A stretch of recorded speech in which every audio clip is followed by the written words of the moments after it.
안녕하세요. 출발 증시와이드의 최혜린입니다. 뉴욕 증시가 간밤 혼조세로 끝이 났습니다. 장 마감 후 실적을 발표할 애플의 실적도 신경이 쓰였던 모양이고요. 무엇보다 장중 나온 기업들의 실적은 괜찮았지만 지표가 모두 좋지 않은 것도 뉴욕 증시를 조금 주춤하게 만들었습니다. 그럼에도 불구하고 다우존스 산업평균지수는 또 한 번 거래일수로 3일 만에 사상 최고치를 경신했다고 하는데 무엇보다 애플의 실적이 기대 이상이어서 국내 오늘 IT 기업들과 IT 부품주까지 훈풍이 불어올지 관심을 모으고 있습니다. 전일임이 한 달여 만에 1,900을 회복한 코스피인데요. 오늘 추가 상승이 가능할지 누가 또 상승의 주인공이 될지도 궁금한 날입니다. 자, 먼저 뉴욕 증시 마감 상황, 애플의 실적 함께 챙겨보겠습니다.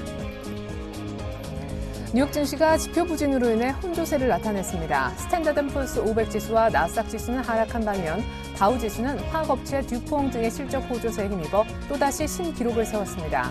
다우는 전날보다 22.19포인트, 0.14% 오른 15,567.74로 거래를 마쳐 거래일 기준 4월 만에 사상 최고 기록을 또 세웠습니다. 애플의 지난 분기 순이익이 7.47달러로 1년 전 9.32달러에 비해 순이익이 감소했지만 아이폰 판매 선전에 힘입어 월가 예상치인 주당 순이익 7.31달러를 웃도는 성적을 거두었습니다. 팀 쿡 애플 최고 경영자는 시장에서 정설로 받아들여지고 있는 고가 스마트폰 시장의 둔화 추세에 대해 인정할 수 없다면서 자신감을 내비쳤습니다. 7월 미국의 리치먼드 제조업지수가 큰 폭으로 감소했습니다. 마이너스 11로 전월보다 18포인트 급락했습니다. 이는 한 달 만에 하락세로 돌아선 것인데 시장 전망치 플러스 9를 크게 밑돌았습니다. 한편 미국의 지난 5월 주택가격지수는 전월 대비 0.7%만 상승해 0.8% 상승을 점쳤던 전문가 전망치를 역시 하회했습니다. 유럽 증시는 유로존 소비자 신뢰지수가 23개월 만에 최고치를 기록했음에도 불구하고 미국 쪽 지표 부진과 애플 실적 우려 탓에 하락했습니다. 영국과 프랑스는 0.4% 안팎으로 빠졌고 독일 증시도 0.2%가량 내렸습니다. 최근 리커창 총리가 경제 전문가들과 만난 자리에서 7%는 성장률 마지노선이며 정부는 성장률이 그 아래로 내려가는 것을 용납하지 않을 것이라고 말했다고 중국 신화통신이 보도했습니다.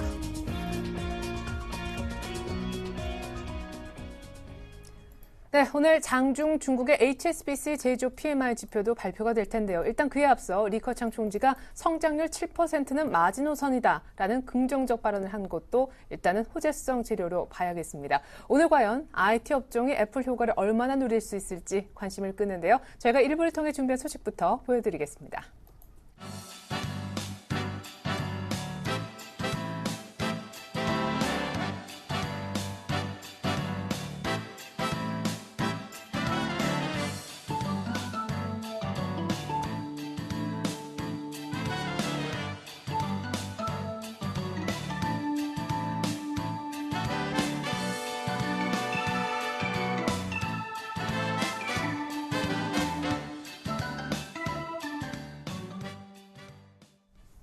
네, 개장 4분 정도 남겨두고 있네요. 시초가 공략주부터 알아보겠습니다. 강정무 부장님, 안녕하세요. 네, 안녕하세요. 네, 전일 공략주인 예림당 AS부터 듣고 오늘 시초가 공략 종목도 이어서 들어보겠습니다. 네, 예림당 어제 시초가가 5,570원이었고 시초가 부근에서도 마감한 것 같습니다. 계속적으로 보유 전략으로 제시해드리겠고요. Y 시리즈 영문판 판매 모멘텀이 계속 부각될 것으로 보여지고 있기 때문에 또 저평가 메리트도 있고 예림당 제가 제시한 매매 시나리오 준수해서 대응하시기 바라겠습니다. 네, 자 오늘 시초가 공략주 무엇일까 궁금한데 최근에 낙폭과대 경기 민감주들이 올라서 이쪽에서 어딘가 한번 찾아봐야 되지 않을까 싶기도 합니다. 오늘 공략 종목 소개해 주시죠. 네, 당초에 제가 7월 중순에 최근 트렌드였던 금융업종하고 화학업종 중에서 한 종목 선정해 드렸었는데 최근에 많이 부각이 되는 것 같아서 다시 한번 이수화학을 오늘 시초가 공략주로 제시하도록 하겠습니다. 이수화학은 스타트의 주 원료로 사용되는 알킬 벤진, 노말 파라핀, 석유화학 제품과 그 부산물을 판매하는 석유화학 업체라고 보시면 되겠고요. 국내 유일한 생산 업체입니다.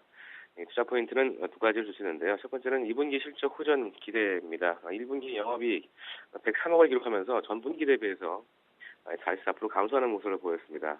매출도 전년 대비해서 9% 감소한 5,100억을 기록을 했는데 2분기에는 실적 호전 기대감이 좀 예상되고 있습니다.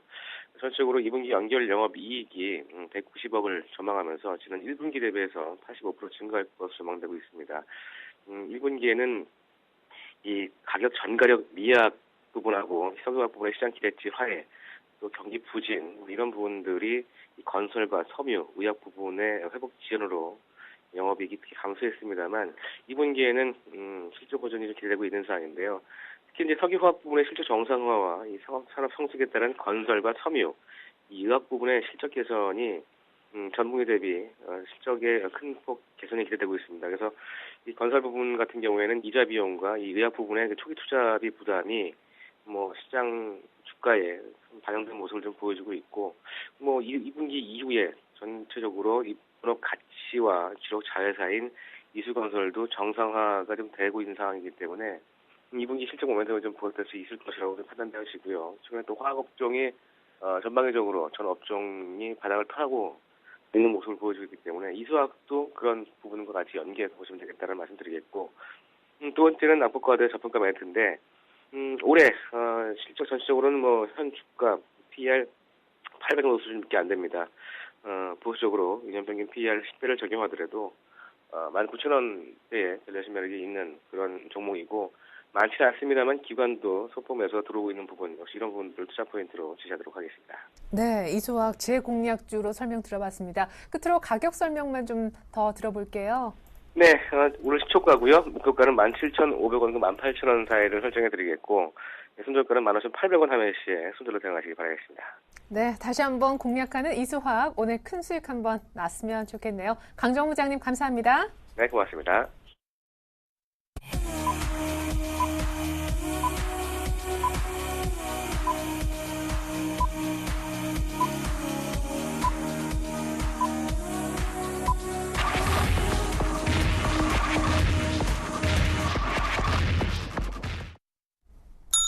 네, 7월 24일 수요일 우리 장 개장했습니다.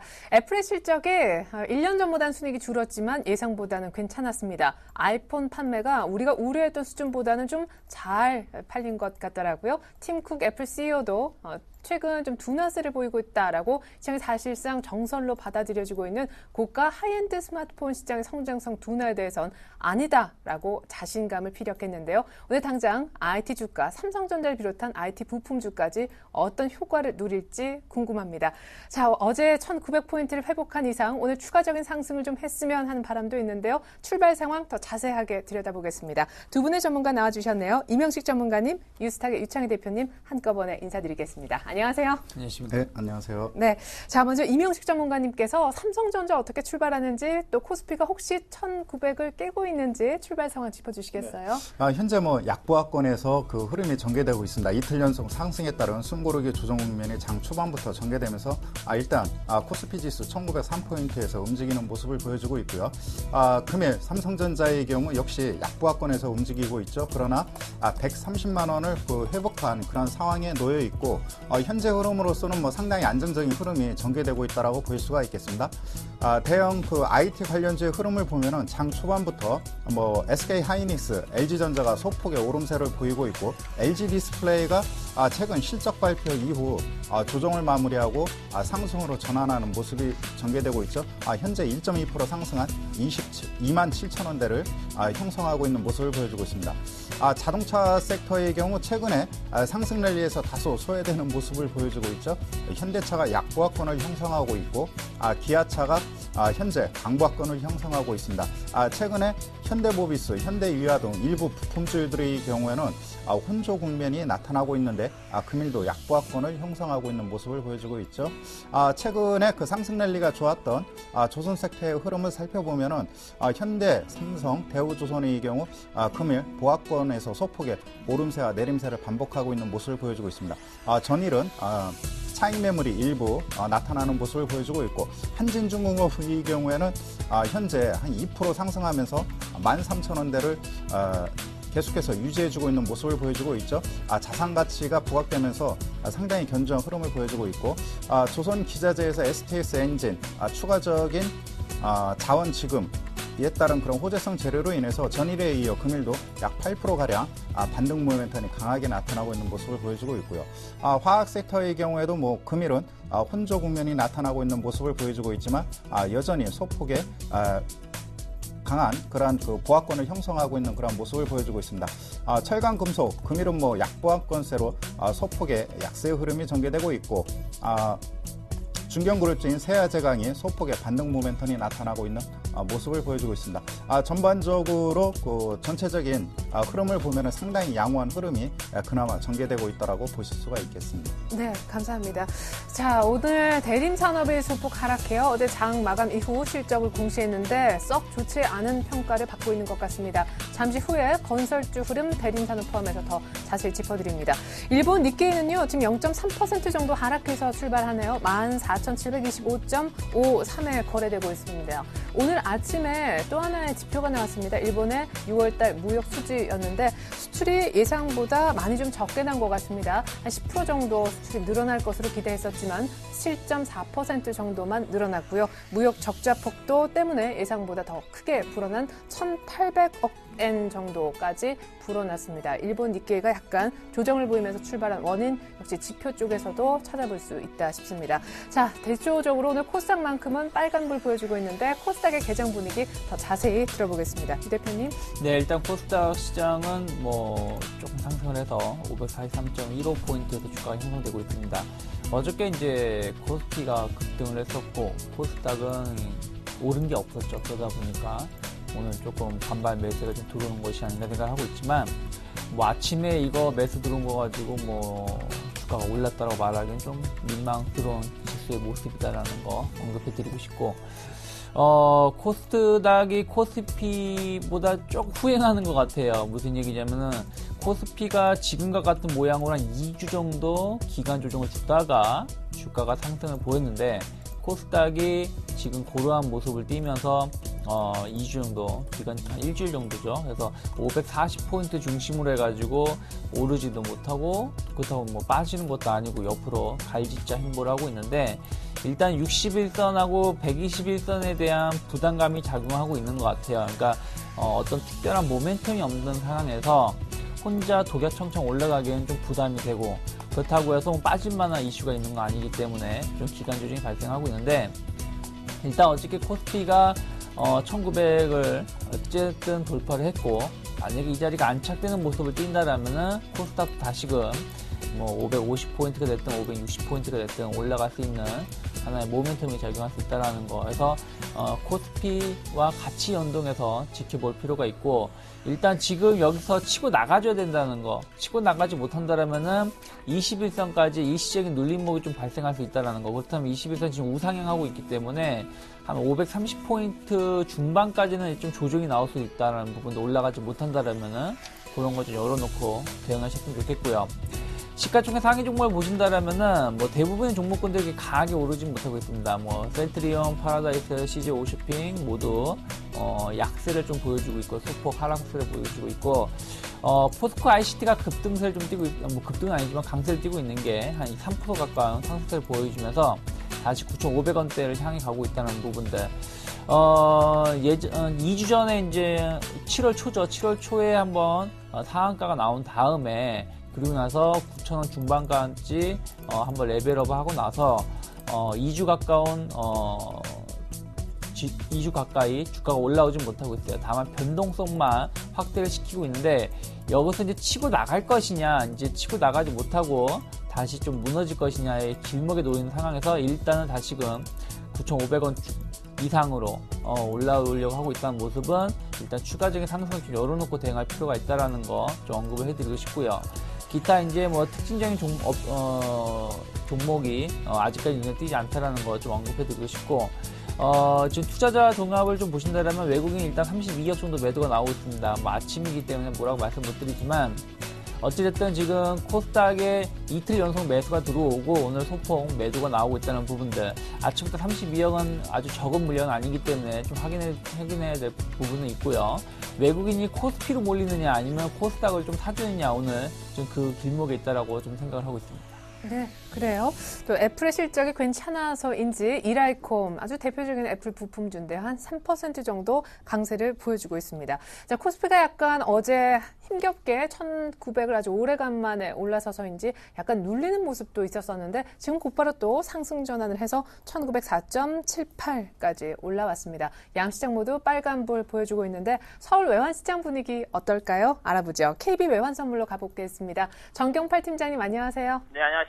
네, 애플의 실적은 그럭저럭 괜찮았는데 일단 지표 측면에서 주택 관련 지표가 쭉 좀 연속적으로 안 좋은 모습이 보이는 것 같습니다. 이것이 이제 양적 완화 축소를 조금 더 지연시킬 수 있는 좋은 재료이긴 하지만 원달러 측면에서는 하락 재료가 맞죠? 네. 오늘 서울 외환시장은 어제 종가 대비 50전이 하락한 1116원 50전에 개장했는데요. 개장 이후에 하락 압력을 좀 더 받으면서 1114, 80전까지 하락했고요. 이 시간 현재는 1115원에 거래가 되고 있습니다. 달러원은 지난밤 뉴욕 여객시장에서부터 소폭의 하락 압력을 받았는데요. 미 경제 지표 부진에 따른 글로벌 달러 약세가 주 배경이 되었습니다. 지난번 발표된 미국의 리치몬드 제조업 지수가 예상보다 크게 부진한 모습을 보이는데요. 최근 미국의 뉴욕이나 필라델피아의 제조업 지수가 호조를 보였기 때문에 리치몬드 역시 최소한 소폭의 상승을 기대했습니다만 기대와는 정반대의 모습을 보였습니다. 이 지표는 시장을 크게 움직이는 지표는 아닙니다만 시장이 워낙 크게 실망감을 안겼기 때문에 글로벌 달러가 주요 통화 대비 약세를 보이는데 영향을 미쳤습니다. 버냉키 미 연준의장은 지난주 미 연준이 금년도 후반부에 부양책 규모를 줄이기 시작할 것으로 예상을 하지만 경제 전망이 달라질 경우 이 계획이 변경될 수 있다는 가능성을 열어두었고요. 이 때문에 시장은 경제 지표 하나하나에 민감하게 반응하는 모습을 보이고 있습니다. 오늘 서울 외환시장의 주요 대외 변수는 중국의 HSBC 제조업 지수가 되겠습니다. 중국의 제조업 동향은 중국의 무역 파트너인 호주와 뉴질랜드 경제 전망에 영향을 주게 되는데요. 이 때문에 오늘 HSBC 제조업 지수 결과에 따라서 호주 달러와 뉴질랜드 달러가 영향을 받겠고요. 원화 역시 이 두 통화들과 방향성을 같이 할 수 있겠습니다. 최근에 부진한 중국의 경제 지표들을 고려해 봤을 때 오늘 오전 10시 45분경에 발표되는 이 제조업 지표는 부진할 가능성이 좀 더 클 것으로 예상이 되는데요. 달러 원의 경우 1115원 부근에서 120일 이동평균선이 지나고 있기 때문에 대외적인 변수나 기술적인 요인들을 모두 고려했을 때 환율이 추가 하락보다는 반등할 가능성이 보다 클 것으로 보고 있습니다. 어제 달러원 환율이 1115원에 개장한 후에 개장가를 저점으로 반등하면서 마감했는데요. 그만큼 저가 결제 수요가 많다는 의미가 되겠고요. 이러한 저가 결제 수요가 오늘 환율의 120원 근처까지 반등할 수 있을지 여부가 오늘의 관전 포인트가 되겠습니다. 시장을 움직일 만한 지표가 적은 만큼 수급 요인이 오늘 환율 동향의 주 배경으로 작용하겠습니다. 네, 거의 121선까지 밀려있는 원달러 환율 1115원 쪽에서 추가 하락 가능성은 아무래도 낮다. 중국 지표 장중에 챙기자라고 분석해 주셨습니다. 정경팔 팀장님 잘 들었습니다. 네, 감사합니다.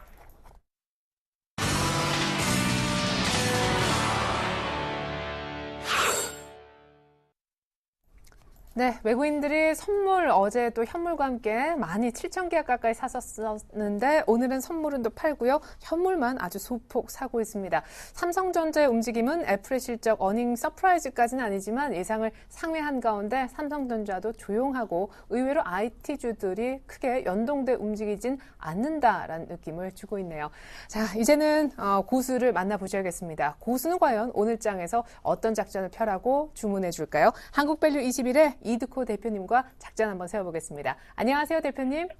네, 안녕하십니까. 네, 1890선 안착 여부가 중요하다라고 하셨었는데 어제 꽤 괜찮은 모양으로 거의 장중 고가로 끝나면서 한 달여 만에 1900선이 회복이 됐습니다. 오늘부터 뭘 잘 봐야 될까요? 네, 어제 지속적으로 부딪혔었던 단기 저항선 1890선을 안착하면서 그나마 긍정적인 모습으로 상승이 좀 나와주었고요.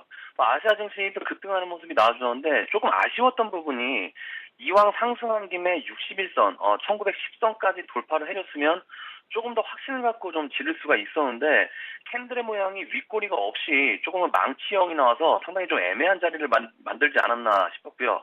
역시나 아시아 증시에 비해서 유럽이나 미국 쪽은 상대적으로 상승폭이 제한된 모습이 나오면서 오늘은 소폭 하락 출발했다가 다시 소폭 상승이 나오고 있는데 그동안의 저항으로 작용했던 1890선이 단기적으로 상당히 강하게 작용되는 저항벽이었는데, 일단 뭐 오늘은 61선이 코앞이기 때문에 수급선으로 작용하고 있는 61선을 돌파하는 체크하자, 이렇게 말씀을 드리겠고요. 코스닥도 61선, 이 61선을 돌파하는지 보자라고 지속적으로 좀 말씀을 드렸는데, 며칠째 현재 돌파를 못하고 있어요. 그러니까 어제 같은 경우에도 지수 분위기가 좋을 때 동방 상승하면서 61선을 돌파도 가능한 시점이었는데, 상대적으로 코스피 쪽으로 좀 매수세가 몰리다 보니까 어제도 돌파를 못하는 모습. 그러니까 단기적으로 투자하시는 분들이야 뭐 워낙 현재 코스피도 그렇고 코스닥도 그렇고 변동성이 강한 시장이기 때문에 지수보다는 종목별로 좀 대응하시는 게 맞아 보이지만, 중장기적 관점에서 보시는 분들이나 종목에 물리신 분들은 지수에 상당히 관심이 많으시기 때문에, 일단 코스닥은 오늘도 상승 출발을 하고 있기 때문에 수급선이죠. 61선을 돌파하는지 체크하자. 그리고 코스피 같은 경우에는 여러분들이 뭘 체크하셔야 하냐면요, 연기금 동향을 한번 좀 보셔야 될 것 같아요. 그러니까 무슨 말이냐면, 지난주 17일 정도부터 연기금 자금이 집행이 돼서 어제까지도 좀 매수를 해주고 있거든요. 근데 지금 중요한 게 저 PBR주, 그러니까 집중적으로 저 PBR주에 집중적으로 좀 매수를 해주고 있어요. 철강이나 건설, 조선, 금융 섹터 쪽인데, 그러니까 쉽게 좀 말씀을 드리면 어제 철강주가 좀 많이 올랐었죠. 뭐 포스코 같은 경우에는 3% 정도 상승을 하면서 뭐 기대감이 상당히 큰 모습인데, 최근에 매수세를 보면 기관 매수예요.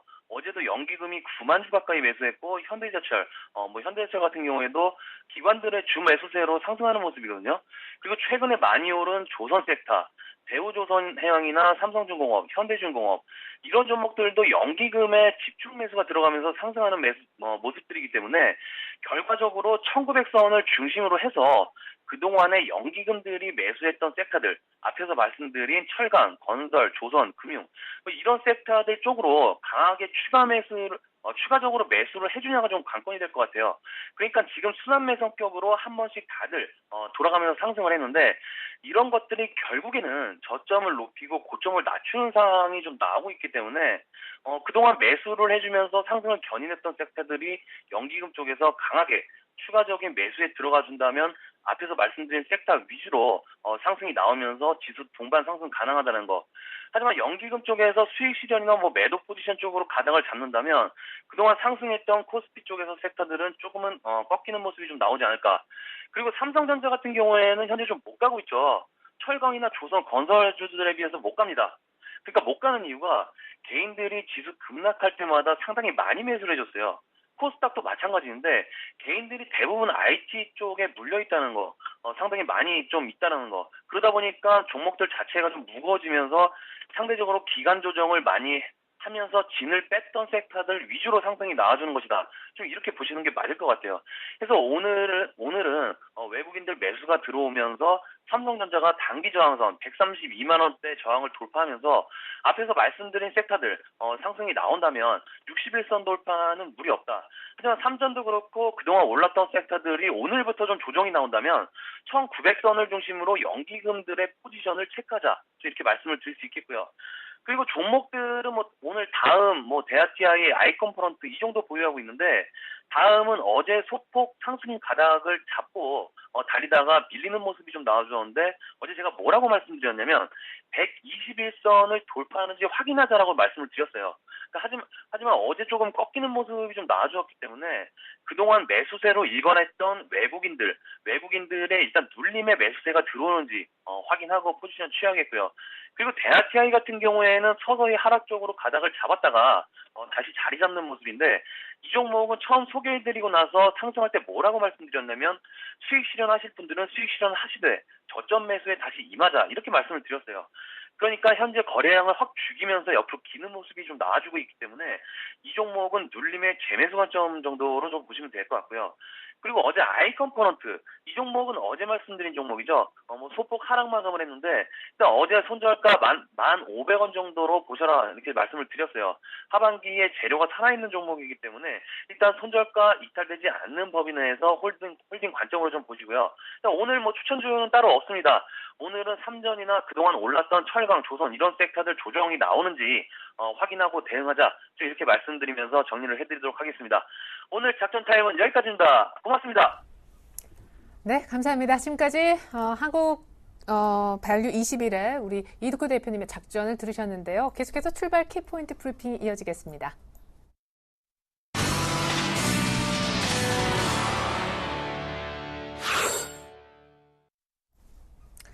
네, 1903포인트 정도로 결국에는 어제 종가에서 보합권 등락을 보이고 있는 코스피입니다. 오늘 고려아연이 좀 많이 빠지고요. SX 그룹주가 추가 상승을, 무엇보다 어제 독보적으로 좀 IT 계열사 가운데 올랐던 LG전자도 추가 상승을 하는데, 거래소 쪽의 특징주 조금 더 살펴보겠습니다. 아까 약속드린 바대로 전일 장 마감 후 실적을 공시했던 대림산업부터 출발해 볼까요? 네, 대림산업 금일은 소폭의 내림세로서 출발하고 있는데요.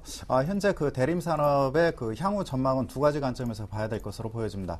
실적 발표 결과 해외 원가율은 90%를 유지하면서 상당히 양호한 수준을 유지하고 있고요. 다만 그 신규 수주가 그 매출로 연결되는 그런 그 확정이 좀 지연되고 있죠. 말레이시아에서 현재 발전 부분과 사우디에서 입찰에 참여한 그 플랜트 부분이 약 한 2조 원 가량이 됩니다. 이 부분이 수주가 확정이 됐을 때 또 다시 한번 그 반등 모멘텀이 나타날 가능성이 크겠고요. 2분기는 그 시장 예상치 1,200원에 약 한 100억 원 정도 미달하는 그런 모습을 보여줬죠. 그러나 3분기에는 2분기 대비 30% 이상 개선이 되면서 영업이익이 1,450억 원을 달성할 것으로 보여집니다. 그렇기 때문에 현재 그 2분기 실적보다는 3분기 그 실적 개선에 초점을 맞춰야 될 것으로 보여지고요. 현재 가장 큰 이슈가 과거 2, 3년 동안 그 저가 수주했던 그 악성 그 수주 물량이거든요. 다행히 대림산업의 경우에는 2011년도 이때 그 수익성이 안 좋은 그러한 수주 물량이 이제 매출에 모두 그 반영이 되면서 이제는 그 선별적으로 고마진 수익을 추구했던 그런 그 매출액들이 하반기 갈수록 계속해서 긍정적인 실적으로 반영이 될 것으로 보여집니다. 그렇기 때문에 현재 그 눌림목 조정은 오히려 저가 매수 기회라고 보실 수가 있겠고요. 건설업 전체 섹터로 보면은 다른 섹터에 비해 그 투자 리스크가 좀 있는 거는 당연한 사실입니다. 그러나 건설 섹터 내에서 그나마 차별화적으로 대응을 한다면은 대림산업이 그나마 양호한 그런 실적이라고 보실 수가 있겠고, 금일 그 대우건설이 실적을 발표합니다. 이후 계속되는 건설주들의 그런 실적과 비교하면서 대응할 필요가 있겠고요. 현재 국면에 있어서는 가장 양호한 수준이라고 볼 수가 있겠고, 크게 우려할 사항은 아니라고 보실 수가 있겠습니다. 네, 전일 강세를 띄었었던, 그리고 최근에 강세를 보였던 이 두 종목이 오늘 또다시 상승을 한다는 점에서 눈길이 갑니다. LG전자가 그것이고요. 또 한 종목은 현대중공업을 꼽아볼 수 있겠는데요. 일단은 그 LG전자의 경우 상당히 많이 빠졌죠. 네, 오늘 실적 발표가 있다고. 네, 그렇습니다. 금일 예상치의 경우는 2분기 매출액 한 15조 원, 그 다음에 영업이익은 4,600억 정도 예상하고 있는데요. 마케팅 비용이 많이 들어갔습니다. 옵티머스 G2에 대한 마케팅 비용 때문에 이 부분이 어느 정도 선반영됐다라고 보실 수가 있겠고, 현재 반등 모멘텀이 전개된 있는 것은 8월 7일 날 일단은 그 G2를 런칭하게 되죠. 이 부분이 긍정적으로 작용하고 있는 것 같습니다. 이에 대한 그런 기대감이 상당히 큰 것 같은데, 일단은 그런 것 같습니다. 현재 국면에 있어 LG전자가 3분기, 4분기 다른 글로벌 업체들과 여기서 다시 한번 생존을 뛰어넘어서 한 단계 더 도약을 하느냐, 이 부분에 중점을 두고 대응할 필요가 있다라고 보여집니다. 왜냐하면 구글이 모토로라를 인수한 이후 모토X라는 스마트폰과 관련된 그런 신제품을 하반기에 출시하게 되는데 경쟁이 치열해진다라고 보실 수가 있겠죠. 그만큼 LG전자가 여기서 나름대로 성과가 나타난다라면은 하반기 내내 좋은 그런 주가 흐름이 이어질 것으로 보여지고, 이와 더불어서 LG이노텍도 돈반 상승하는 모습을 보여주고 있죠. 그렇기 때문에 IT 섹터의 경우는 현재 성장성에 대한 불확실성이 충분히 반영된 상황에서 신제품 출시와 함께 이에 따른 그런 기대감이 작용하고 있다라고 볼 수가 있겠습니다. 네, 현대중공업 얘기를 잠깐 해볼까요? 현대중공업 일단은 후발주로서 최근에 기관 매수세가 강하게 유입되면서 뒤늦게 좋은 흐름이 전개되고 있습니다. 금일도 한 2%대 상승 흐름이 나타나고 있는데, 현대중공업이 상승하게 된 배경 요인은 두 가지 관점에서 봐야 될 것으로 보여집니다. 금년도 1분기에 삼성중공업, 그 대우조선에서 그 뒤처졌던 그 해양 플랜트 부분에서 상당 부분 만회하는 그런 모습이 나타났고요. 최근 들어서 그 컨테이너선에 대한 그런 발주가 나타나고 있죠. 즉 그 컨테이너선 비중이 가장 큰 그 조선사가 그 현대중공업입니다. 그러니까 그 뭐랄까 최악의 상황에서 업황에 탈피한 것이라는 그런 기대감이 현재 작용하고 있다라고 볼 수가 있겠고, 유럽이라든가 이쪽에서 성장 모멘텀으로 전환한다면은 공작기계 부분 이쪽 뭐 로봇과 관련된 산업용 이쪽 그 부분의 경우에도 좀 그 업황 회복이 나타나는 것이 전개될 것이 아닐까라는 그런 기대감이 반영되고 있습니다. 예를 들어서 두산인프라코어와 함께 비교하면 될 것으로 보여집니다. 그렇기 때문에 현재 국면에 있어서는 일단 실적을 보고 확인하도 늦지 않다라고 볼 수가 있겠고, 중요한 것은 차트를 보시면 제반 이동평균선들이 장기 이평에 일단 도달한 그런 상황에 놓여 있기 때문에 61선 상승 모멘텀이 전개되면 된다면 좀 의미 있는 추세로 진입할 것으로 보여집니다. 현재는 한 20만 원대 전후에서 좀 횡보하는 모멘텀이 당분간 이어질 가능성이 높다라고 보실 수 있겠습니다. 네, 자 이번에는 코스닥에 있는 종목들 한번 알아보겠습니다. 아까 제가 애플 관련주 가운데 이라이콤 잠깐 언급해 드렸었는데요. 어제 수주 소식을 들려주고 난 다음에 포스코 ICT도 추가 상승을 하고, 또 시가총액 상위 종목 가운데서는 오늘 SK컴즈와 BHI의 상승폭이 역시 큰 것 같습니다. 오늘 또한 신규로 상장된 종목도 있다고요? 네. 일단은 뭐 지금 뭐 어쨌든 애플이 실적을 발표를 했기 때문에 애플과 관련된 뭐 이라이콤을 좀 보신다라면은 뭐 이번에 실적이 뭐 생각보다 좋게 나왔어요. 그런데 태블릿 PC 쪽은 조금 아쉬운 감이 있었는데, 어쨌든 이제 저가폰 아이폰 5S라든지 저가폰에 대한 기대감도 작용하고 있다는 부분들. 그렇다면 이라이콤이 이제 삼성전자, 뭐 애플 모두 부품을 납품하는 회사로서 약간 이제 저가폰이라든지 태블릿 PC 쪽에 치중되어 있는 제품을 공급을 하고 있기 때문에 그러한 기대감이 좀 작용하고 있다는 거. 하지만 뭐 추세를 돌리기에는 좀 확인해야 될 부분이 있다라는 거. 무슨 얘기냐면은 계속 17,000원을 중심으로 해가지고 지금 한 4개월, 5개월 이제 박스권을 그리고 형성하고 있기 때문에 정확하게 18,000원 돌파를 확인해야 된다라는 거. 그렇기 때문에 뭐 오늘도 주가도 그렇게 많이 올라오는 건 아니에요. 2.7%라면은 뭐 그냥 어쨌든 기대감으로 올라오고 있기 때문에 그런 부분 좀 체크해 보셨으면 좋겠고요. 포스코 ICT가 이제 어저께 베트남 그 철도 산업 거기에 공급 해가지고 1,000억 정도 매출이 발생을 했다는 얘기가 나왔습니다. 그래서 네. 이제 주가가 이제 올라오고 있는데, 아까도 말씀드렸다시피 일단은 그 지난 7월 초에 2차 전지 테마가 불면서 같이 좀 올라왔던 부분들이 있죠. 그래서 그때 이제 급등을 한 이후에 주가가 9,000원 중반에서 지금 약간 변동성이 높게 작용을 하고 있습니다. 뭐 하루에 3, 4%가 변동성을 작용하고 있는데, 일단은 뭐 9,700원대 혹은 9,600원대의 매물대 돌파 상당히 중요하다는 부분들, 이 자리가 돌파가 되고 안착이 돼야지 추가적인 상승도 가능하다 볼 수 있지만 그 지금 이평선과의 이격도가 좀 많이 벌어져 있다는 것도 좀 체크를 하신다라면은, 여기서 강하게 바로 치고 나가지 못한다라면은 일시적인 그 실망 매물로 인해서 가격 조정도 한번 발생할 수 있다는 부분들, 21선까지, 그렇다면 9,000원 초반까지도 조정이 나올 수 있다는 거. 그렇다면 지금 매매를 하시는 분들은 한 500원 정도 손실을 각오를 하고 최대, 하지만 그렇다고 해서 그 추세가 붕괴되는 건 아니라 다시 회복할 수 있다고 생각을 해요. 예. 하지만 어찌됐든 한 500원에서 400원 정도는 일시적인 손실이 발생할 수 있다는 거 염두에 놓고 매매에 임하시는 게 좋지 않을까라는 생각을 좀 하고 있고요. 오늘 신규 상장을 한 KG ETS라는 회사가 있습니다. 무슨 회사냐면은 그러니까 재활용 관련된 뭐 예를 들어서 폐기물 소각이라든지 폐열 처리 아니면 재활용 그런 거 관련된 사업을 영위하는 회사인데, 공모가가 3,800원이에요. 그래서 공모가보다는 높게 형성이 되고 있고 지금 6% 가까운 상승세를 보여주고 있습니다. 다만 이제 주가가 강하게 치고 나가기보다는 여기서 좀 흔들리는 모습을 좀 띄고 있기 때문에 좀 확인을 하면서 매매를 하시는 게 좋을 것 같고요. 뭐 재활용 관련된 산업은 앞으로 계속 성장성이 높게 작용할 수 있다라는 거.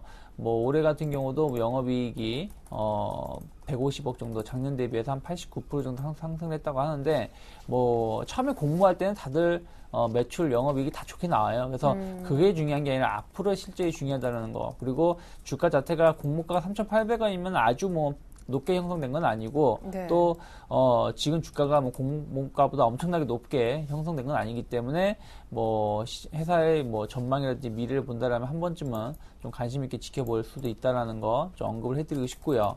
그리고 이제 우리로 강통신이 좀 급등세를 좀 띄고 있습니다. 어저께도 급등세를 띄었고 오늘도 한 장중에 한 8% 가까운 상승세 보여줬었는데 네. 일단 지분 매각에 대한 기대감이 계속 작용하고 있어요. 그러다 보니까 일단 상승세 보여주고 있는데 일단 추세가 좀 전환된 건 맞는 것 같아요. 그래서 만약에 7,000원 초반이 안착이 확인된다라면은 추가적인 상승을 좀 열어놓고 대응할 필요는 있다라는 거 좀 열어놓고 대응하시면 좋지 않을까 생각을 하고 있습니다. 네, 그래도 간단하게 한두 종목만 더 살펴보겠습니다. 오늘 3위각기가 급등하는데 대규모 자사주 매입 소식이 있고요. 무엇보다 어제 김종학 PD의 안타까운 죽음 소식이 좀 네. 전해졌잖아요. 디스타라리아도 관련주인데 네. 살펴주시죠. 일단 뭐 3위각기가 340만 주 자사주를 매입을 네. 하겠다. 약 50억을 투자를 해가지고 이게 나오고 있어요. 약 전체 지분의 5% 정도 되는 것 같아요. 7,400만 주가 전체 전체 주식수이기 때문에 340만 주면 한 5% 정도 되는 것 같은데, 그러한 기대감으로 지금 한 11% 정도 급등을 보여주고 있어요.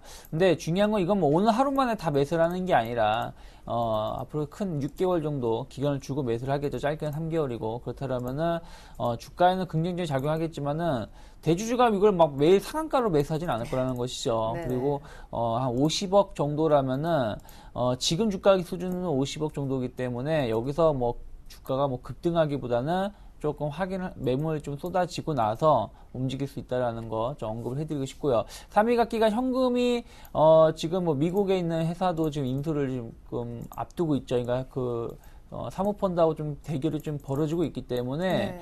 현금에 대해서 만약 그게 이제 그냥 매각을 하게 되면 그 현금이 많이 들어오겠죠. 그렇다면 그런 기대감으로 좀 작용할 수도 있다라는 거 계속 열어놓고 대응할 필요는 있지만은 이런 일에서 뭐 펀드멘털이 급격하게 뭐 영업이익이 증가를 한다라고 말할 수는 없죠. 자사주 매입이기 때문에. 그래서 네. 주가의 반등은 오늘 내일 좀 확인해야 될 부분이 있다라는 거 좀 언급을 해드리고 싶고요. 디지털 아리아가 이제 어저께 김종환 PD가 이제 자살을 했죠. 그래서 이제 얼마 전에 이제 그 회사를 지분 100% 정도 인수를 맞아요. 했어요. 그래가지고 뭐 재무 구조가 좀 악화되지 않겠냐 이게 나오고 있는데 뭐 이미 주가는 그런 것이 선 반영이 되어 있다는 부분들이 주가를 보여주고 있고 오히려 추가적인 하락이 나오면 일시적인 반등도 나올 수 있지만 지금 주가 자체가 좀 흘러내리고 있고 뭐 이런 제작 관련된 회사들은 솔직히 좋은 회사들이 더 많이 있어요. 그렇기 때문에 무리하게 좀 매매를 하시기보다는 좀 관망하시는 게 좋을 것 같고 만약에 이 종목을 좀 물리신 분들, 뭐 최근에 매수하셔가지고 어저께 하락을 해서 손실을 보신 분들은 반등이 나온다라면은 조금 손실이 좀 발생하셨더라도 좀 비중을 줄이시는 게 좋지 않을까 생각을 좀 하고 있습니다. 네. 자, 이렇게 해서요. 저희가 특징주까지 한번 짚어드려봤습니다. 자, 이번엔 전일 수급 특징주 보면서 두 분의 오늘장 조언 확인합니다. 자, 거래소에 외국인들이 어제 3천억 정도 화끈한 매수를 해줬던 날인데 역시 가장 많이 산 종목은요. 한번 화끈하게 샀다 하면 그 주인공은 삼성전자로 쏠릴 수밖에 없는 구조인 것 같습니다. 그 밖에도 어제 낙폭이 좀 컸었다가 많이 낙폭을 줄였던 현대모비스를 두 번째로 샀고요. 그 다음이 현대차, 그 다음이 최근에 그리고 오늘 다시 좀 쉬었다가 상승을 보이고 있는 2차 전지 관련 대장 삼성 SDI 순이었습니다. 한국타이어도 신고가 났는데 외국인들 그래도 전차 중심으로 사지 않았나 싶고요. 실적 우려가 있는 삼성 엔지니어링 또 약간 사는 것 같더니만 어제는 팔았군요. 하이닉스와 LG도 정리했습니다. 이어서 기관 매매 상위주 보시죠. 어제 연기금이 또 1,000억대 매수하긴 했지만 일단 기관 전체적으로는 좀 소극적 매수가 아니었나 싶기도 한 날이었는데요. 외국인이 삼성전자를 산 날 기관은 레버리지를 대거 매수했고요. 그 밖에 오늘 또다시 추가 상승을 보이고 있는 현대중공업, KB금융, LG디스플레이 그리고 어제 철강주 가운데 역시 대장인 포스코를 매수한 모습입니다. 차 관련된 종목들은 팔았군요. 분석해 주시죠. 네. 외국인의 그 흐름을 보면은 그 현재 뭐 매수 강도는 그 특정 그 종목에 그 집중되는 건 아닌데 그 네. 전체적으로 업종별로 다양하게 그 매수세가 유입되고 있습니다. 그나마 다행인 것은 삼성전자에 대한 그런 매수세가 간간히 유입되고 있고요. 특징적인 것은 현대차에 대한 매수세가 집중적으로 유입되고 있습니다. 삼성 SDI 최근에 그 기관 매물이 집중됐는데 이러한 그 기관의 그 차익 매물을 외국인이 소화해주면서 금일도 다시 한번 강한 상승 랠리가 나면서 신고가가 나타나고 있죠. 한국타이어 특히 지주회사인 한국타이어 그 월드와이즈죠. 네. 이쪽과 함께 집중적으로 매수세가 강하게 유입되고 있는 모습이 특징적이라고 볼 수가 있겠습니다. 한국타이어 관련해서 중기적 관심이 요망된다라고 볼 수가 있겠고요. 네. 기간의 흐름을 보면은 그 최근 들어서 후발주인 뭐 현대중공업 최근 들어서 집중적으로 매수하고 있습니다. LG 디스플레이 경우에는 최근에 매도세에서 전일 80만 주로서 급격히 매수세로 턴하는 모습을 보여주고 있고, 포스코 매수 강도는 높지는 않지만은 계속해서 꾸준한 그런 매수세가 유입되고 있죠. 특히 그 외국인과 그 기관의 특징적 요소를 보면은 실적이 나쁜 종목은 매도하고 있습니다. 외국인의 이 경우 삼성 엔지니어링, 기관의 이 경우에는 전일 제일모직에 대해서 차익 실현이 나타났기 때문에 실적에 민감하게 반응하고 있다라고 볼 수 있겠습니다. 네, 사실 시장은 오늘 좀 보합권 혼조 양상입니다. 뭘 기다리는 듯한데 장중에 중국 지표가 잘 나와줘야 최근에 좀 올랐던 낙폭과대 소재 산업재가 좀 버틸 것 같다 하는 생각도 드는데요. 조언 들어보겠습니다. 그 개인적 견해로는 그 경제 지표도 상당히 중요하거든요. 네. 근데 이 부분이 점차 줄어들 가능성이 크다라고 볼 수가 있겠습니다. 왜냐하면 2분기까지 최악의 그 경제 지표 정책 불확실성이 반영이 됐고, 금일 소식에 의하면 프랑스가 그 마이너스 성장할 것으로 예상했는데 플러스 성장을 했거든요. 현재 그 미국 다음으로 유럽도 서서히 돈을 푸는 효과가 나타나고 있죠. 그렇다면은 전반적으로 하반기에는 여러 가지 엇갈린 지표보다는 그 실적과 관련된, 그 다음에 업황 개선과 관련된 이쪽에 좀 시장이 집중될 것으로 보여집니다. 그렇기 때문에 지수보다는 그 실적 발표 이후 향후 그 전망에 대해서 투자자 여러분들이 코멘트를 잘 체크하시고 대응할 필요가 있다라고 여겨집니다. 네, 이어서 코스닥 수급 특징주 보여드리겠습니다. 전일 코스닥은요, 아주 미미하게 올랐죠. 기관이 사지 않았기 때문도 있지 않을까 싶은데 외국인들이 한 100억대 정도 이틀째 매수해 줬었습니다. 가장 많이 산 종목은 셀트리온이었고 7월 들어 거의 팔지 않았던 다음도 꾸준하게 매입했고요. 차바이오엔, 성광밴드도 매수 바구니에 들어간 종목입니다. 하지만 파트론을 계속해서 매도 1위로 올려놓는 것도 정말 특징 중에 특징이 아닐까 싶네요. 이어서 기관 매매 상위주 보여드립니다. 외국인이 성광밴드를 산다면 기관은 태광을 만지고 있고요. SK 브로드밴드 두 번째로 매수, 그리고 오스템 임플란트를 또 외국인이 차바이오엔 살 때 기관은 이 종목을 좀 만지는 것 같습니다. 매도 1위는 어제 급락했던 액토즈 소프트였고요. 어제 역시 4만 원대를 또 다시 크게 깼던 CJ E&M도 두 번째로 정리했습니다. 기관은 매도 1, 2위 종목을 좀 특징주로도 볼 수가 있겠네요. 분석 들어보겠습니다. 네, 일단은 뭐 전체적으로 그 외국인들은 기존 추세를 계속 이어가는 것 같아요. 한번 외국인이 한번 매수가 들어오면 꾸준하게 뚝심 있게 매수가 들어오고 있기 때문에 네. 뭐 실적에 대한 부분들. 다만 이제 어저께 차바이오엔을 좀 오래간만에 매수가 좀 들어왔다는 부분들 보신다라면은 좀 낙폭 가대에 대한 인식과 이번 2분기 실적에 대한 기대감 좀 작용했던 것이 아닌가라는 생각을 좀 하고 있고요. 네. 그리고 삼천리 자전거 역시 좀 오래간만에 매수가 들어오면서 고점 돌파를 좀 앞두는 상황에서 매수가 들어왔다는 얘기는 추가적인 상승을 좀 열어놓고 있는 게 아닌가 생각을 좀 하고 있고요. 기관 같은 경우는 이제 태강하고 SK 브로드밴드, GD, 오스템 임플란트, 뭐 YG 엔터테인먼트 매수가 들어오고 있는데, 뭐 YG 엔터테인먼트는 최근 SM을 강하게 매수했던 부분들이 있거든요. 그래서 이제 추가적으로 YG 엔터테인먼트도 매수가 들어오고 있는 것이 아닌가 생각을 하고 있고, 네. 뭐 오스템 임플란트 역시 어쨌든 실적에 대한 기대감이 조금 작용했던 것 같아요. 근데 다만 솔직히 말씀드리면 모양 자체는, 전체적인 차트적인 모양 자체는 뭐 외국인 기관보다는 외국인이 더 안정적인 매매를 좀 하고 있다고 보고 있고, 기관들은 일단은 단기적인 수익률 게임을 좀 또 추징을 하면서 매매를 하고 있는 것이 아닌가라는 거 좀 살펴볼 수 있고, 아까도 말씀하셨지만 뭐 파트론 같은 경우 외국인들이 뭐 계속 뚝심 있게 또 팔고 있죠. 네. 지금 무슨 얘기냐면 한 번 아니다 싶으면은 계속 팔고 있기 때문에 그런 부분들 좀 체크를 하면서 대응하셨으면 좋겠고요. 저는 오늘 짤마디 그렇게 말씀드리고 싶어요. 일단은 뭐 IT, 철강, 기계업종의 방등 강도를 좀 체크하셔야 된다고 말씀드렸는데, IT는 결국엔 애플로 인해서 IT의 방향성이 나올 수 있고요. 또 어저께 주가가 뭐 코스피가 급등했던 부분들은 또 결국엔 중국 시장에 대한 영향이거든요. 네. 그런 부분들이 작용했었기 때문에 오늘도 이제 중국의 제조업 HSBC 관련된 지표가 좀 발표를 앞두고 있기 때문에 그거의 내용에 따라서 또 이제 증시의 방향성이 결정될 수 있다. 하지만 중국 증시가 올라오게 된다라면은 그 관련된 철강이라든지 뭐 기계 섹터들의 추세가 좀 전환될 수 있는 길목에 놓여 있기 때문에 이들의 업종군들의 반등 강도를 좀 체크를 하면서 대응할 필요가 있지 않을까 생각을 하고 있습니다. 네. 참고로 오늘 중국의 HSBC 제조 PMI는요, 10시 45분경 정도에 발표가 될 예정입니다. 지금까지 이명식 전문가, 뉴스탁의 유창희 대표님과 함께 출발 흐름 짚어봤습니다. 감사합니다.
네, 안녕하세요. 주식승천 AS센터 김혜영입니다. 저희 주식승천 AS센터에서는요, 매일 밤 10시에 방송되는 주식승천 멘토들의 포트폴리오 확인하고요. 전일 관심주와 공약주 AS하는 시간도 함께 가져봅니다.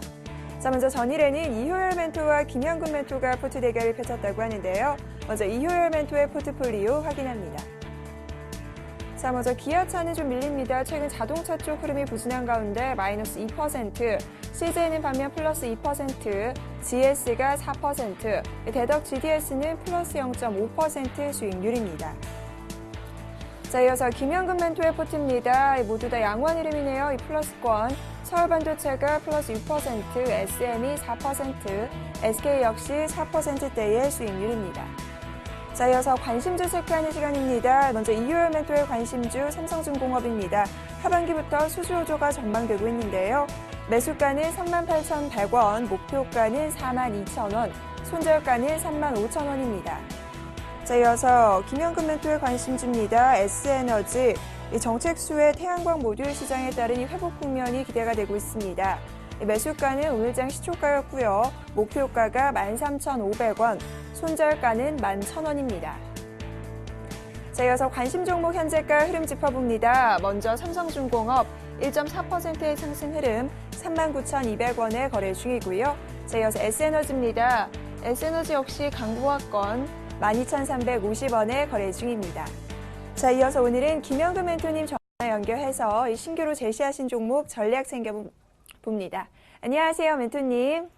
네, 안녕하세요. 네, 신규로 제시하신 종목 자세한 투자 전략 살펴주시죠. 예, 최근 좀 이슈가 됐던 그 섹터입니다. 바로 이제 태양광 쪽 종목인데요. 태양광 모듈 업체입니다. 최근에 이제 태양광 모듈 시장에서 국내와 또 일본에서 정책적인 부분으로 신재생 에너지를 의무적으로 매입하는 일본 같은 경우 이런 정책을 쓰고 있기 때문에 현재 태양광 모듈 공급 부족 현상이 일본에서 나타나고 있습니다. 그러한 주문 물량이 지금 국내로 좀 이전이 돼가고 있는 상황이죠. 그 부분에서 좀 수혜를 볼 수 있고 현재 지금 이 기업이 모듈 판매, 단순한 이제 태양광 모듈 판매에서 벗어나서 EPC 비즈니스 구조로 좀 변모가 되고 있습니다. 시스템 설치 사업이라는 얘기죠. 그러한 수익 구조가 상당히 좀 다각화되고 있는 수익, 부가가치 창출 능력이 확대가 돼가고 있다. 이렇게 좀 이해를 좀 할 수 있고요. 단기간에 좀 변동이 좀 나타났습니다, 사실.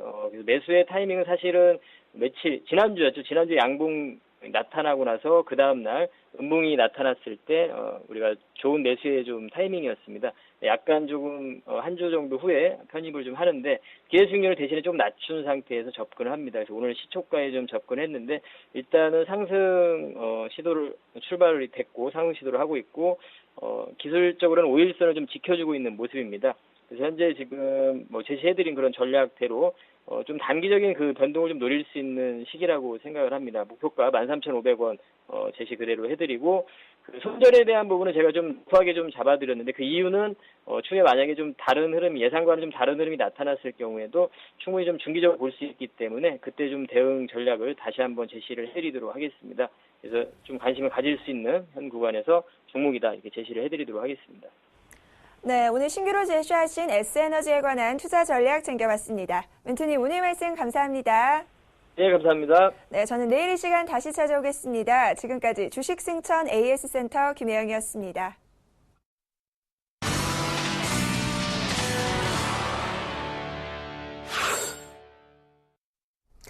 네, 계속해서 글로벌 이슈 속 숨겨진 의미 알아보겠습니다. IM투자증권 김동섭 이사님, 안녕하세요. 네, 안녕하세요. 네, 리커창 총리가 굉장히 의미 있는 발언을 했더라고요. 처음으로 수치를 제시했는데 중국 경제 하한선 경제가 이제 7%를 밑돌아서는 안 된다 이런 얘기를 했습니다. 시장 측면에서는 굉장한 호재성 발언 아닌가요?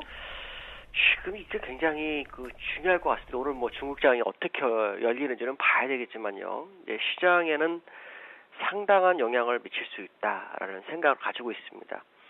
얼마 전에 인민은행의 재정부장이 이런 얘기를 했었죠. 중국은 성장률이 6.5%가 내려도 경기 부양책은 하지 않을 것이다라는 얘기를 했죠. 그 이후에 대출 금리를 하한선을 철폐했고요. 그다음에 부동산 업체들에게 유상증자를 할 수 있는 기회를 주면서 주택 공급에 대한 기대 심리를 줬죠. 그렇다면은 미세 조정이지만 상당한 시장에서 의미를 부여하고 있는 그런 상황이었는데 일단은 총리가 갑자기 하한선과 상한선을 제시하면서 하한선으로 경제 성장률이나 실업률이 더 낮아지지 말아야 될 곳을 지정을 했고요. 상한선도 지정을 했습니다. 하한선에서 이제 경제 성장률 7%라는 얘기를 했죠. 이 7%라는 얘기가 왜 갑자기 뜬금없이 나왔을까? 그만큼 위기감이 시장에 확산되고 있다는 것을 알려주고 있고요. 어쩌면 지난번에 중국의 실제적 경제 성장률이 3에서 4%일 것이다라고 하는 언급이 CNBC에서도 나왔었는데 이런 모습을 본다면 어쩌면은 7%가 무너졌을 수도 있다라는 생각을 하고 지금 표기한 건 오히려 약간 부풀려졌을 수도 있겠다라는 생각을 하게 됩니다. 그 얘기는 다음 분기인 3분기 때 경제 성장률을 현재 수준을 유지하는 그런 상황으로 만약에 끌고 간다면 아마도 경기 부양책의 기대 심리가 굉장히 커질 수 있겠지 않나 이런 생각을 한번 해봐야 될 것 같고요. 제가 봤을 때도 충분한 경기 부양책 가능성이 제기된다라고 판단한다면 지금 중국을 필두로 한 아시아 시장이 새로운 투자처로서 부각될 수 있지 않을까라는 부분이 제가 생각하는 부분이고요. 아마도 중국에서는 지금 위기감이 이제 현실화되는 그런 상황으로 치닫고 있는 것이 아닌가 이렇게 판단하고 있습니다. 그러면 곧바로 좀 추가 질문을 드리면요. 오늘 장중에 나올 HSBC 제조 PMI가 예상치를 하회해도 시장은 좀 괜찮게 중국을 부양 기대감으로 바라볼까요? 아마도 그럴 확률이 높죠. 나쁠수록 시장은 경기 부양에 대한 기대 심리가 커질 거다라는 기대를 가질 수도 있습니다.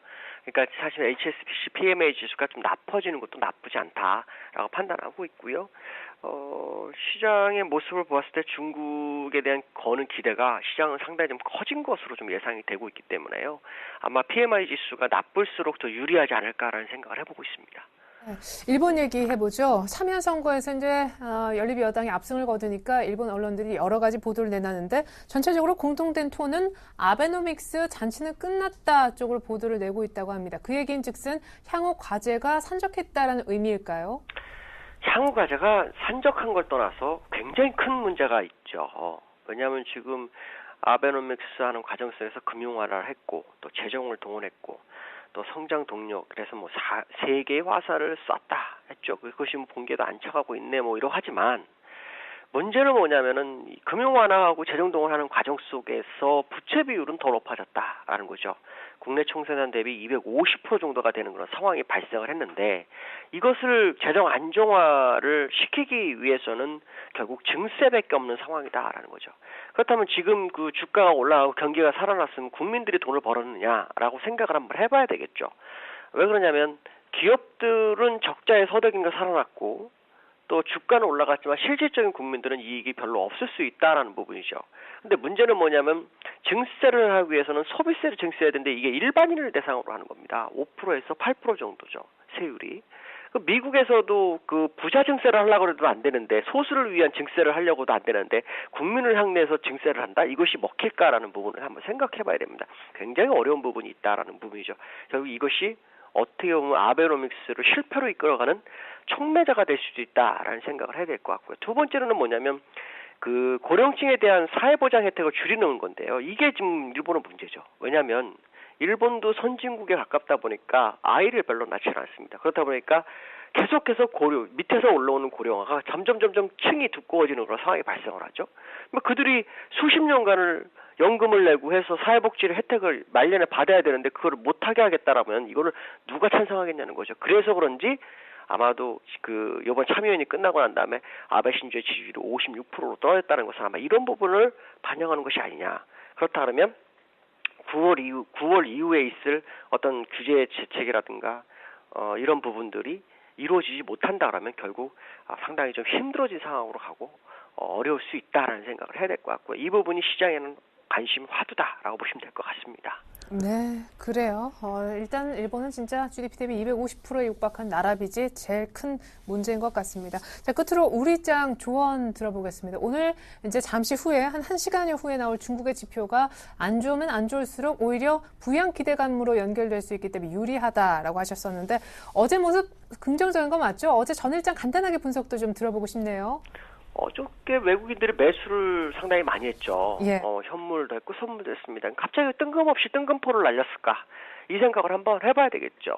아시아 시장이 계속해서 일본을 제외하고 다 하락하는 과정 속에서 일본이 너무 많이 올라서 더 이상 먹을 게 없는 그들의 돈이 갈 곳이 어딜까라는 생각을 한다면 중국의 경기 부양에 발맞춰서 같이 갈 수 있는 나라 하면은 우리나라가 대표적일 것이다라고 판단했을 때 그들은 이제 서두를 수밖에 없지 않은 상황이었다라고 봐야 되겠죠. 그렇다면 국내장은 여전히 상승 마인드가 유지될 수 있는 그런 상황이다라고 보시면 될 것 같고 아마도 외국인은 이제 계속해서 매수 일변도 가능성이 상당히 높다라고 생각하시면 맞지 않을까라고 판단하고 있고요.